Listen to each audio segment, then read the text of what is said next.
नमस्कार, आप देख रहे हैं हर तस्वीर में कहानी है। आपके साथ मैं ऋचा शर्मा। बुलेटिन की शुरुआत करेंगे दरभंगा से आई खबर के साथ। दरभंगा के डीएमसीएच के बाहर देर रात जमकर उत्पात हुआ। गुंडों ने कई दुकानें फूंक दी और दवाइयां भी बर्बाद कर दी। सीसीटीवी वीडियो के जरिए इनकी पहचान करने की कोशिश हो रही है।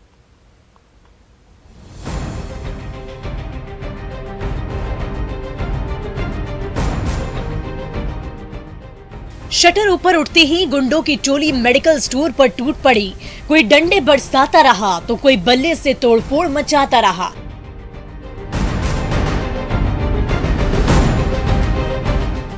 उत्पाती यही नहीं रुके, दवाई की शीशियां सड़क पर फेंक दी, दुकान में आग लगा दी और सब कुछ बर्बाद कर दिया।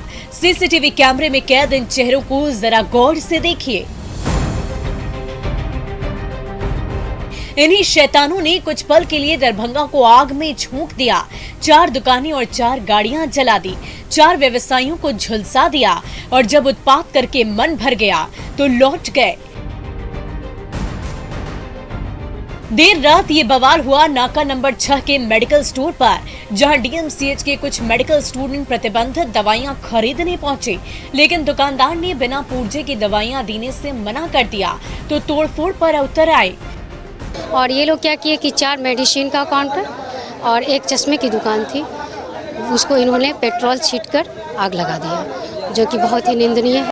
ये आधा पौन घंटा तक यहाँ मौत का तांडव चलता रहा और थाना मात्र 50 मीटर की दूरी पर है। ये किसी हालत में भी ये सब जो है त्वरित कार्रवाई करनी चाहिए प्रशासन को, अविलंब संज्ञान में लेकर, और तुरंत जो है जो भी इसमें संलिप्त है उस पर कार्रवाई करनी चाहिए। मेडिकल स्टोर में उत्पात मचाने और आग की होली खेलने वाले ये चेहरे आखिर किसके हैं? क्या ये डीएमसीएच के मेडिकल स्टूडेंट हैं जो एमबीबीएस की बच्ची पढ़ाई पूरा करने के लिए जल्द ही डॉक्टर बनने वाले हैं? अगर ये वो मेधावी छात्र हैं तो ये बेहद चिंताजनक है, क्योंकि डॉक्टर बनते ही इनके हाथों में मरीजों की जिंदगी आने वाली है। और अगर ये गली के गुंडे हैं तो हालात और भी ज्यादा चिंताजनक है, क्योंकि दरभंगा पुलिस की नाक के नीचे आखिर इन्हें तांडव मचाने की हिम्मत कहाँ से आई? इसको पुलिस छानबीन करेगी कि कौन दोषी है, किनके गलती से ऐसा हुआ, ये हम तो नहीं बता सकते हैं। इसमें तो पुलिस का ही प्रशासन का काम है कि दोषी लोगों को ढूंढ के निकालें और जो लोग दोषी हैं उन्हें दंड दें। किसी ने भी अभी तक कोई लिखित शिकायत नहीं की है, ताकि उसका जो है सो पता लगाया जा सके। और हम लोग तो जांच एजेंसी है नहीं, पुलिस अपना अनुसंधान करेगी, मजिस्ट्रेट अपना अनुसंधान करेगा। हम लोगों का काम है अस्पताल चलाना और मरीजों की सेवा को बाधित नहीं हो, इसके लिए प्रयत्न। तो सवाल अब भी वही है कि सीसीटीवी वीडियो में तोड़फोड़ करते नजर आ रहे ये गुंडे आखिर कौन हैं? क्या ये डीएमसीएच में पढ़ाई करने वाले मेडिकल छात्र हैं या फिर ये किसी शातिर अपराधी की कारस्तानी है? इसका जवाब तो दरभंगा पुलिस को ही ढूंढना है। दोनों तरह की बात आ रही है, दोनों बिंदुओं पर हम लोग जांच कर रहे हैं। जो सच्चाई होगी वो सामने आ जाएगा। कुछ सीसीटीवी फुटेज को खंगाल रहे हैं हम लोग, जो सच्चाई होगा वो सामने आ जाएगा। सीसीटीवी कैमरे में कैद इन उत्पातियों के करतूतों को देखकर हर कोई कांप रहा है। लाखों की संपत्ति बर्बाद करने और 4 जिंदगियों से खिलवाड़ करने वाले ये गुंडे अब भी खुलेआम घूम रहे हैं। इन्हें जल्द ही सलाखों के पीछे नहीं भेजा गया तो दरभंगा शहर भला आग में जलने से कैसे बचेगा? विपिन दास, न्यूज़ 18, दरभंगा। इधर नवादा के ट्रांसपोर्ट व्यवसायी सुबोध कुशवाहा हत्याकांड को लेकर ग्रामीणों का गुस्सा भड़क उठा। अपराधियों की गिरफ्तारी की मांग को लेकर रोह मार्केट में जमकर बवाल हुआ।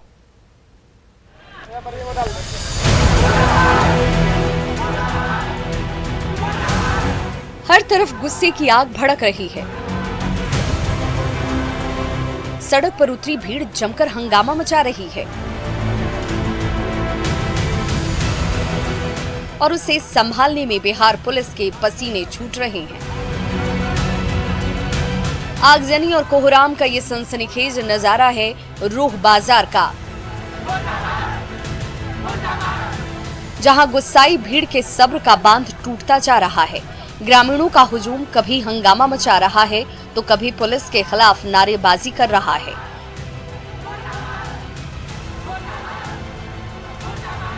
रोह बाजार में गुस्से की आग भड़की है। स्थानीय ट्रांसपोर्ट व्यवसायी सुबोध कुशवाहा हत्याकांड को लेकर, जिन्हें कल गया के मिर्चाईगंज जंगल में उन्हीं के बोलेरो गाड़ी में जिंदा जला दिया गया था, वारदात की 24 घंटे से भी ज्यादा गुजरने को हैं, लेकिन गया और नवादा पुलिस के हाथ अब तक खाली हैं।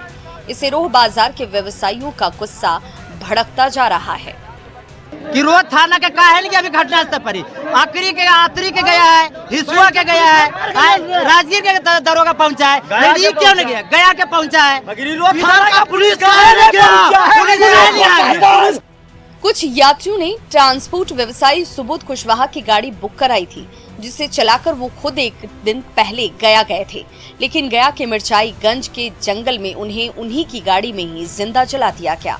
जैसे ही वारदात की खबर रोह पहुंची, गुस्से की आग भड़कने लगी।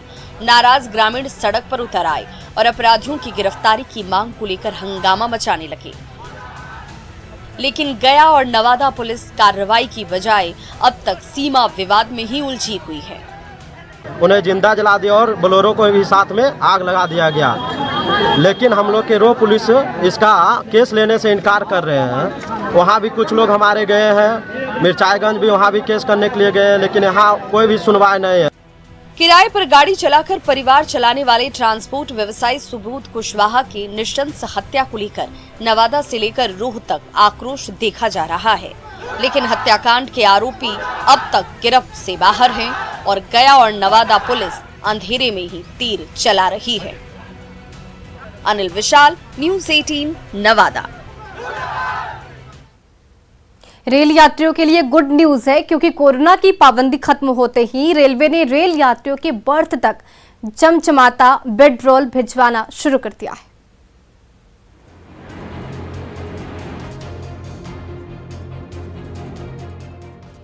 एक्सप्रेस ट्रेन पर सवार होकर लंबे सफर पर निकले मुसाफिर उस समय दंग रह गए जब रेलवे के कर्मचारी उनके हाथों में मखमली बेडरोल के पैकेट थमाने लगे। जी हां, कोरोना काल में डिब्बा बंद बेडरोल के पैकेट फिर से यात्रियों तक पहुंचने लगे हैं।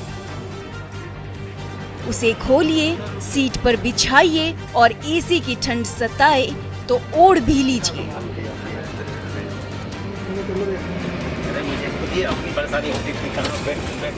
तो लंबे सफर की पैकिंग कर रहे मुसाफिर अपने बैग से एक्स्ट्रा बेडशीट और चादर निकाल लें, क्योंकि अब आपकी सीट पर ही आपको मखमली बेडरोल का पैकेट जो मिलने जा रहा है। ये तो 25 मार्च 2020 से बंद था, तो कोविड के कोविड के लिए बंद कर दिया गया था और परसों शाम को जस्ट आदेश आया बोर्ड से, तो कल हम लोगों ने तैयारी कर ली और हमने आज से देना शुरू कर दिया है। 2 साल पहले जब कोरोना की महामारी पांव पसारने लगी तो रेल यात्रियों को संक्रमण से बचाने के लिए बेडरोल पर पाबंदी लगा दी गई। तब लंबे सफर पर निकल रहे मुसाफिरों को अपने बैग से एक्स्ट्रा चादर और बेडशीट भी पैक करना पड़ता था, लेकिन अब उस एक्स्ट्रा बोझ से छुटकारा मिलने जा रहा है, क्योंकि आपकी उम्मीदों की रेल अब आपके सफर को और भी आरामदायक बनाने जा रही है। कोविड पीरियड में हम लोग को तो आदत था नहीं, तो एक्स्ट्रा कभी कभी तो ऐसा होता है बिना उसके चले आए और ठंड के मारे से कोई कूद रहा है, ये भी सिचुएशन आती थी, लेकिन अच्छा हुआ लेन मिलने लगा तो काफ़ी इससे पैसेंजर को सहूलियत होगी। तो फिर टेंशन दूर भगाइए और लगेज से एक्स्ट्रा पैकेट बाहर निकालिए, क्योंकि आपकी बर्थ पर चमचमाता बेडरोल जो आपका इंतजार कर रहा है। सुब्रत गुहा, न्यूज़ 18 कटिहार। गया में महात्मा बुद्ध की दुनिया की सबसे लंबी प्रतिमा बन रही है, जिसे अगले साल दर्शन के लिए खोल दिया जाएगा, तो दुनिया भर से भक्तों का तांता लगने लगेगा।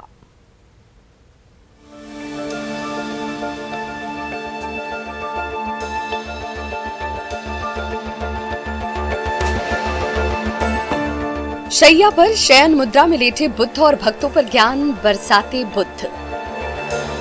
जी हाँ, भगवान बुद्ध की ज्ञानस्थली बोधगया की खूबसूरती में एक और चांद जड़ने जा रहा है, और वो है भगवान बुद्ध की दुनिया की सबसे लंबी प्रतिमा, जिसे गढ़ने में 1 दर्जन से ज्यादा माहिर कारीगर पिछले 3 साल से जुटे हुए हैं। और जल्द ही वो समय आने वाला है जब ये अनोखा स्टैचू बनकर तैयार हो जाएगा और उसके दर्शन के लिए दुनिया भर से बुद्ध भक्तों और सैलानियों का तांता लगने लगेगा।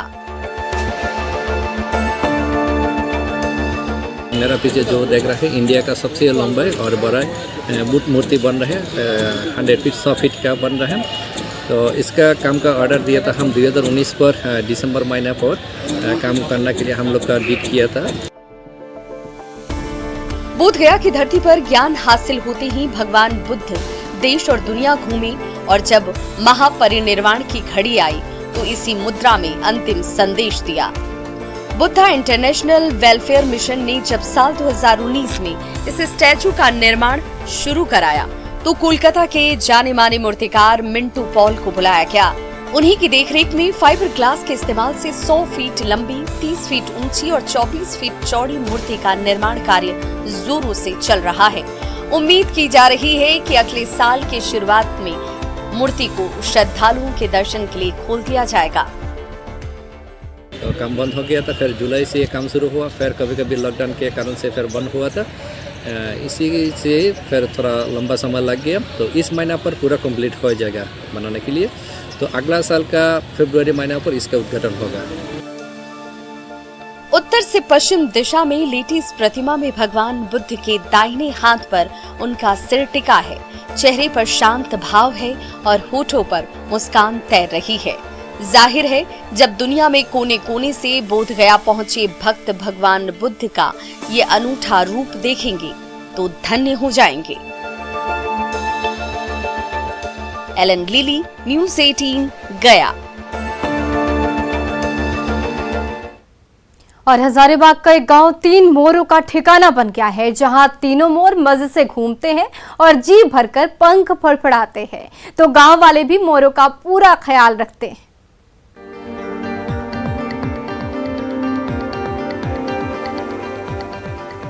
गली गली घूमते हैं, मजे से पंख फड़फड़ाते हैं और जो भूख लगे तो दाना भी चुग लेते हैं।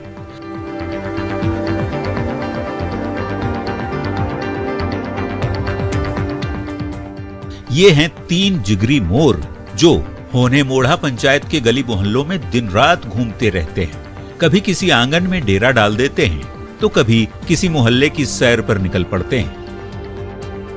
अब यही गांव और यही गलियां इन मोरों का ठिकाना बन गई हैं।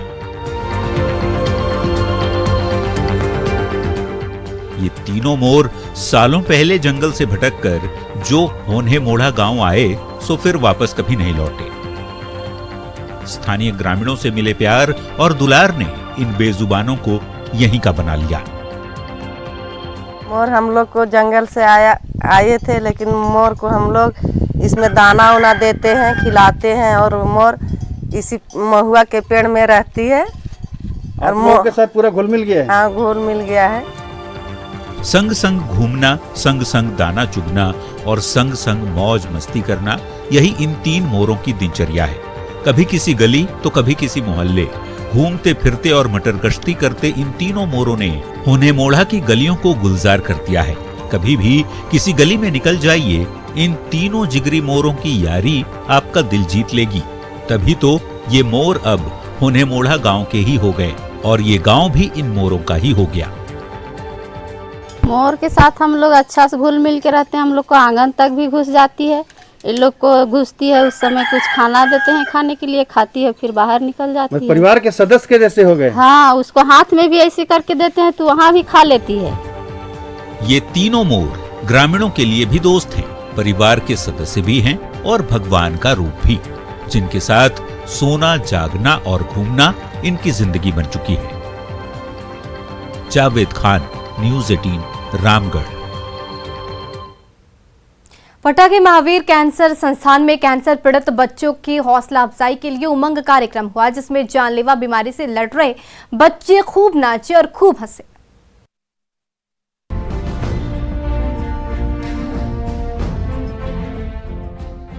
चेहरे पे शरारत और आंखों में नई उम्मीद, ये वो नन्हे मुन्ने हैं जो कैंसर जैसी जानलेवा बीमारी से जूझ रहे हैं। इसके बावजूद उनके अंदर जीने का जज्बा कहीं से कम नहीं हुआ। इसी जज्बे को बनाए रखने के लिए जब महावीर कैंसर संस्थान में उमंग कार्यक्रम का स्टेज सजा तो कैंसर से जूझने और लड़ने वाले ये नन्हे फरिश्ते खुशी से झूम उठे, खुद भी हंसे, सबको हंसाया और जिंदगी के एक एक पल को जी भर के जीने का नया रास्ता भी दिखाया।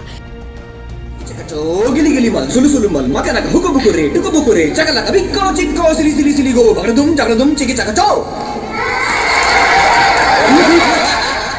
कैसा लगा यहाँ मंच पर परफॉर्मेंस कर कैसा लगा? अच्छा लगा। क्या क्या किया आपने? हाँ? डांस। क्या किस तरह का डांस किए हो? हम अच्छा किए हो। अच्छा लग रहा है। यहाँ पढ़ाई भी मिलता है? हाँ। और इलाज भी? कैंसर जानलेवा जरूर है, लेकिन बेहतर इलाज और संयमित दिनचर्या से ये बीमारी को हराया जा सकता है। इसलिए जब महावीर कैंसर संस्थान के इलाज से स्वस्थ हुए कई कैंसर सर्वाइवर बच्चे भी उमंग के स्टेज पर नाचने और झूमने लगे। उनके साथ साथ अस्पताल के डॉक्टर, कर्मचारी और रोगी भी थिरकने लगे। हर किसी ने इन बच्चों की खूब हौसला अफजाई की और उनके उज्जवल भविष्य की कामना भी की। ये सारे कैंसर के कुछ बच्चे हैं जो ऑलरेडी ठीक हो चुके हैं, कुछ का ट्रीटमेंट चल रहा है, बट वही बच्चे हैं जो परफॉर्म कर सकते थे। बहुत सारे ऐसे बच्चे भी हैं जो हॉस्पिटलाइज हैं, जो परफॉर्म नहीं कर सकते, उन लोगों को हम लोगों ने इन्वॉल्व नहीं किया। लेकिन जिस बच्चों को फिटनेस मिल गया कि हाँ वो कुछ परफॉर्म कर सकते हैं, उन लोगों को हम लोगों ने इन्वॉल्व करके छोटा सा प्रोग्राम। जो बच्चे ठीक हो रहे हैं, कैंसर से सुधार हो रहा है, उनके लिए एक उमंग कार्यक्रम रखा गया था जिससे कि उनके जीवन में एक नई आशा बने। जिंदगी की राह में लाख अड़चने आए, कभी हिम्मत मत हारिए। इन बच्चों से कुछ सीखिए, जागिए, उठिए और चल पड़िए, क्योंकि जीना इसी का नाम है। अमरजीत शर्मा, न्यूज़ 18, दानापुर।